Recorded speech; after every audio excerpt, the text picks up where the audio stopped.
Hi, this is Jack Stanley, and I wanted to talk a little bit about um, books and pieces of memorabilia that were made available after disasters, after terrible events, after natural disasters, etc.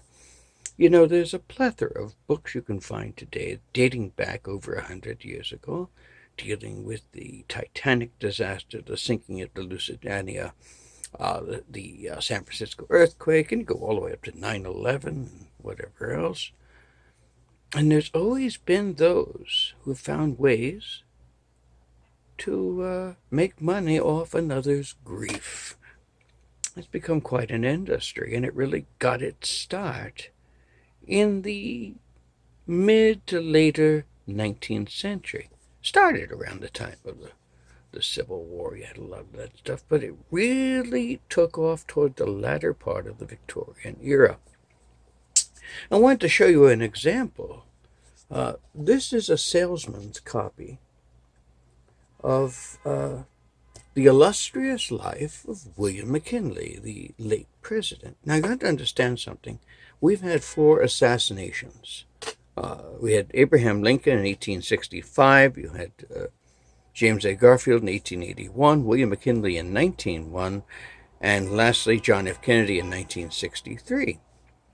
Now, what's rather fascinating is the fact that after Lincoln's death, the industry had not been totally developed. So there were some, but not a great deal.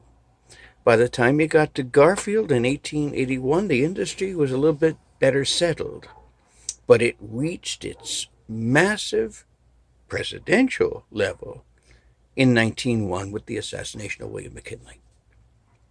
You see, William McKinley was president at the end of what you might call the Victorian age.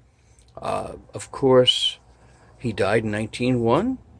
Just later in the years, Queen Victoria had.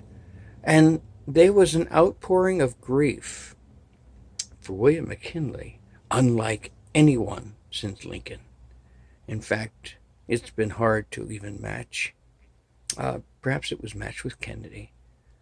But it was an amazing outpouring of grief and led to a whole series of books. As I mentioned, we have this memorial book that was brought. It's a little book here. It's not a complete book. It's made to entice you. It's made to impress you. And it's made and designed to make you buy it. So let's take a look. This is the illustrious life of William McKinley.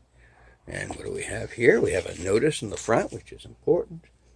It was to agents and the public as to what to think of, what to expect, what the book means, all about the author, Mr. Halstead, who did a lot of stuff. And of course, in here as well, it was chock full of photographs and pictures and drawings and stats, etc. And then as you get along, you get toward the back part, and then they have this book, which is the illustrious life of William McKinley. It's about $2.25. You have this one here that was $3. And then you have this little handy dandy form,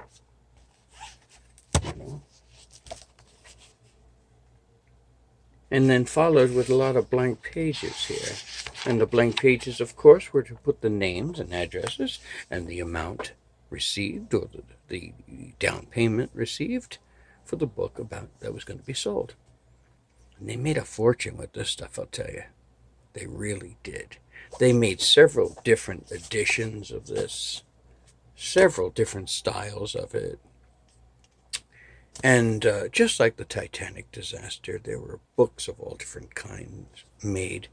Half the book was not really totally correct, but it didn't matter. It was honoring the president. And you have to remember something. It's very important that we don't think of today, and that is, in 1901, $3 was a hell of a lot of money. Truly was a hell of a lot of money. if you think about it, like around 1905, 1910, an average salary was about $5, $6 a week. That was about it. So when you're talking about a book for $3, that's half your salary. And so they were doing a good job to tug at your emotional heartstrings. And by doing so, they could sell stuff. And man, people are honking their horns today, aren't they? I opened the windows because it's a nice day, but boy, it got a little noisy, didn't it? But nonetheless, I wanted to share this with you. A salesman's book by William McKinley. And, of course, a lot were sold, and there was an awful lot of money made. So, a little bit of history for you. A little bit of history you don't usually hear. Have a good day.